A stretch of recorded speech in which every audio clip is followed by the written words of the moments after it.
Hey guys, welcome back to another video, and today we will be going to MUN and MINMUS. We're doing a pass-by, to be clear.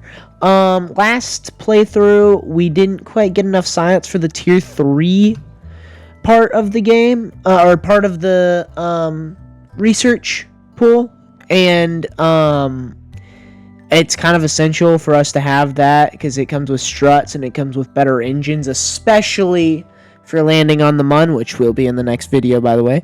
And so that's what this is basically, just to try to get more science so we can complete that tier 3. I think it's tier 3. Might actually be tier 4, but don't quote me on that. So basically, a rocket's just a normal rocket. Yeah. Y'all might have seen me put the radiator up top, and that's basically to help with the re-entry heating. My theory was that, you know, the heat shield would pass the ablator into the radiator. I know I don't understand how ablator works, but that's general guess. We'll see later if it actually works or not, but yeah. Pretty standard takeoff here. Pretty janky boosters just because we don't have auto strut. If you don't know what auto strut is, it's basically like struts that keep your craft together, and I don't have them at the moment. I have to unlock them, I'm pretty sure. I hope. That's one of the reasons why we're doing this tier 3 run. So yeah, anyways, pretty janky takeoff. We were kind of spinning around there, and luckily we made it pretty safe. The orbit was a little bit janky. You can see me speeding through trying to get a normal orbit through here. And I did eventually get it. It was pretty close. But it did take some messing around with. Look at that engine plume. It's very nice. All those graphics mods. They are actually useful. Those graphics mods are very useful. I do recommend getting some. I might post a mod list just so people who are running computer know what I'm running. But yeah, that's all right here. We're literally just doing a orbital burn. Or I guess it would be transorbital burn? Something like that. Somebody comment the actual word for it. Here you can see me planning out the transfer window. And if you don't know what a transfer window is, it's basically the optimal time to burn to reach a different celestial body, like a moon or a planet. All of them have different ones. The moon, I believe, is 40 to 45 degrees. Yeah, you can see here. So if you draw a line from the moon to the Earth to your orbit line, it should be 45 degrees. So it'll look like a 90 degree where you're about to burn. And basically, transfer windows just make it really easy to figure out where you're gonna enter and where you're gonna go, and it makes it a lot easier than just sitting around hoping to hit the planet at some point. Believe me, I have done that. In fact, in the future part of this video, I basically guessed due to the rotation of the Earth, but you'll see that. I did skip through quite a bit of the orbital planning, or the maneuver nodes, just because it's not exactly fun, I guess you could say. But yeah, so we're about to start the transfer burn and get ourselves headed to the moon, or MUN, for all those fanatics out there. I know I'm going to get hate for not calling it the proper names. Y'all got to get me time to get used to it. And yeah. So I was trying to adjust the orbit to where basically I'm going along with the moon, but as I'm going with the moon, I fall in its sphere of influence. There we go. And as the sphere of influence has more of a grasp on me from the moon, it basically pulls me back and slows me down, which is really weird considering you're actually speeding up relative to the moon.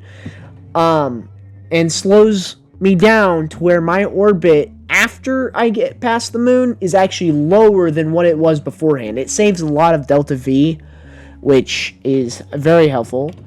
If you don't delta V is basically how much you can accelerate with the given fuel and mass that you have. I pretty much skipped through most of the science part.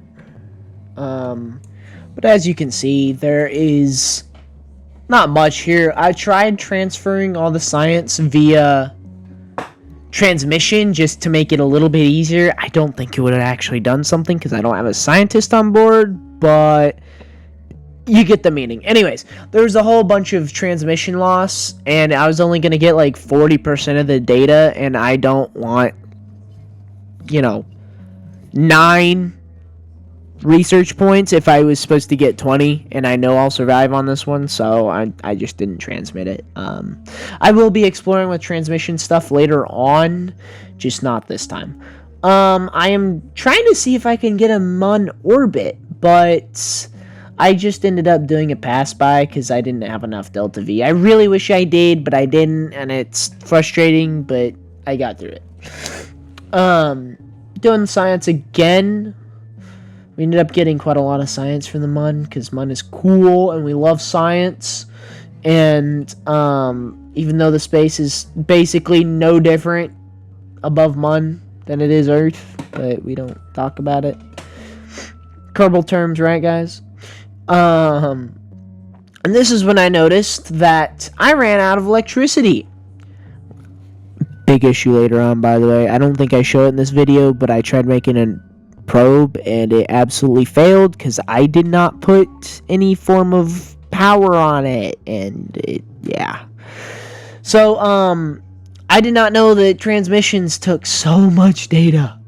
I had to use my swivel engine to actually make a burn back to Earth. I would have hit it anyways, but it just wasn't going to be great. And now, as you can see, my theory about the retrograding using the moon worked, because I was going to hit the atmosphere, and basically I just did this last burn to burn off delta V, and I ended up re-entering and successfully landing, as you will see. So this is the part where my antenna broke. Did not mean to see that. This is the part where my radiator comes into play. So basically that heat shield is taking all of the heat, and then the radiator, basically I turned on the radiator and it radiates all that heat off. And you see how little that bar went up? Like, I barely heated that heat shield up, and I was going pretty fast. I don't think I was going very slow, to be honest with you. So I think that theory works. I might actually add that on, especially since with re-entry heating being so high. I think I might add that on later on to help my re-entries, even though it might be janky. If it's too overpowered, I'll probably just leave it off then. As you can see, my drogue chute just opened. For those who don't know, a drogue chute is basically a main or a secondary parachute that opens before your main parachute, and it just slows down your craft so your main parachute doesn't get ripped off. A lot of the early US tests, they would re-enter and the parachutes would literally just rip, shred apart, and so it would crash. And then they invented drogue chutes, which I think are the best parachutes in existence. Dropped the heat shield just for some extra weight gone. And then I flew around the craft, like always, because I genuinely enjoy flying those little parachute thingies. They're so much fun. So if you don't know, some landmarks on planets give you extra science if you do like science next one, like a EVA report or a surface sample. And unfortunately that is a scatterer tree, custom scatterer by Black Mirror? Not Black Mirror, not the movie. I forgot what the name was, but it's the custom one that comes with the volumetric clouds. They're really nice. It's a really nice variant of scatterer that's a little bit more varied and a little bit nicer than the other sets. And we got the flag, Boomstick International, of course. And then we just a little extra science just for some extra points.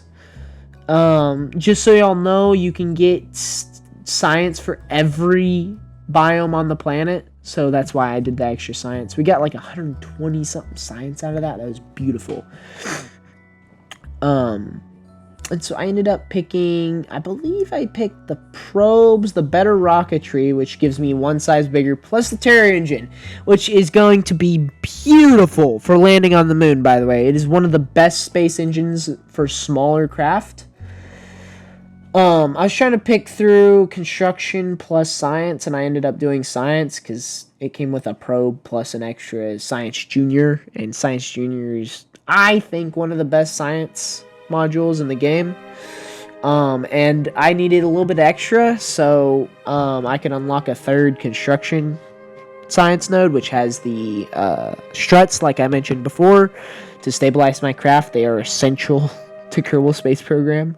So I'm just gonna make a one-way probe. It's just gonna go straight up and hit MINMUS, and you'll see the probe was a lot of trouble. I feel really bad for these poor Russians who actually had to fly the real Sputnik. I think it's Sputnik, right? I should know this. This is very concerning. The real Sputnik probe. Because this thing is garbage. So there you go. As you can see, the Terrier engine adds like 3 kilometers of Delta V. So that is 3 kilometers of acceleration that I can do. Or I can... 3 kilometers an hour? No. How does that work? I think it is. It's at 3,000 meters per second and change in velocity would be the definition of the term, I guess you could say. Anyways, the rocket looks basically the exact same. I wasn't really looking to achieve much. I put some fireworks on it for the giggles and then forgot about them. I literally just waited for the correct time where MINMUS was, I think it was 30 degrees. It's 30 degrees, like the 45 degrees, except it was 30 degrees. And then I just burned straight up. Since KSC lands on the equator, like it's straight on the equator, I don't really have to worry about adjustment burning. I did have to do a lot of adjustment burning because the Sputnik module does not have SAS, which would have been great to know. But it didn't really affect too much, honestly. Again, it was a one-way mission, so it doesn't really matter that I messed up a little bit. Yeah, literally just going straight up. I had to keep the engine on a little bit so I could keep transmitting science, because the swivel engine comes with a alternator, so I'm able to get power from it. And unfortunately, I have not unlocked solar panels. We are not to that stage of sophistication in the game. Even though I feel like a KSC that can send rockets to the moon and stuff like that would have solar panels. It's alright. We just haven't unlocked the tech yet. And then there's the Terrier engine burning. We just did the last burn with the main stage, and then the Terrier will carry us the second part of the way. I did a simpler maneuver node just to make sure I could actually hit the planet. Like I said earlier, I was basically guessing on the trajectory the whole time. And we were going to get another MUN encounter, which honestly I was going to do if I could get it close enough, but I realized that MINMUS was probably a better launch, considering the fact that in the next video I'll be landing on the moon, so I can get the extra science from there. So yeah, and it was a pretty large burn. It was a pretty slow burn just because the Terrier isn't exactly the strongest engine in the world. But yeah. And then I had to manually guide it the whole time. If you can see, my nav ball is actively like wobbling around. It's because I absolutely suck at driving a rocket. Driving, flying, rocketeering a rocket. How's that? And so it just goes jank about half the time and stuff like that. But yeah, kind of self-explanatory. On that topic, I would like y'all to comment any suggestions or anything that y'all have for me that y'all want me to do, just because after this I won't have anything creative to do. I can do like certain missions, I can do like hardcore mode with like special mods, or I can move on to different games. Like I have a Minecraft server at the moment that I'm enjoying my time on. Or I can do War Thunder clips, really just anything that y'all want. I'm up for grabs on anything. And then also just suggestions for me to do with my editor and stuff, because I'm kind of new. I don't know anything about this editor, and I just like it some advice. If y'all have any, let me know, and please say it in the comments for me. So I was looking for MINMUS here, and I couldn't, for the life of me, I could not find it. Like, I was trying to look for MINMUS, and it would not appear. So I ended up just getting closer, and I ended up seeing it. Right. Yeah, that's where I was looking for it. I just could not find it. So I ended up having to get really, really, really, really close. And MINMUS is fairly small. I think it's like 1/4 of the size of the moon. It's got a really small gravity well. So it's fairly hard to see because it's so small. It's a giant asteroid, I guess you could say. As you can see, I'm monitoring my electric charge because the transmissions took so much electric charge. I ended up only having like 0.3 charge once I was done transmitting everything. I wasn't even able to transmit at all, but I did let it fall back into the atmosphere just for the explosions. Explosions are beautiful. Look at those volumetric clouds in the background. That's so nice. Anyways, back to the main topic. And I was just doing it for the explosions, but it ended up surviving reentry somehow, which I don't know how. I'm going to look at the settings later on. I should not have survived reentry, especially with the parts I was given. And so I opened it up, and we shall see the outcome of this crash. It's a very fun outcome and a very weird outcome, but here we go. 3, 2, 1. I survived!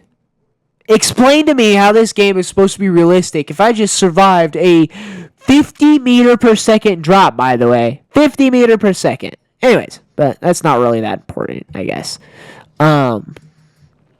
And so I was able to get the general construction, which had the struts, and that's about it, really. That was the fun part of this mission. And that's it. Subscribe, like, do whatever y'all want, really. I'm just doing this for fun.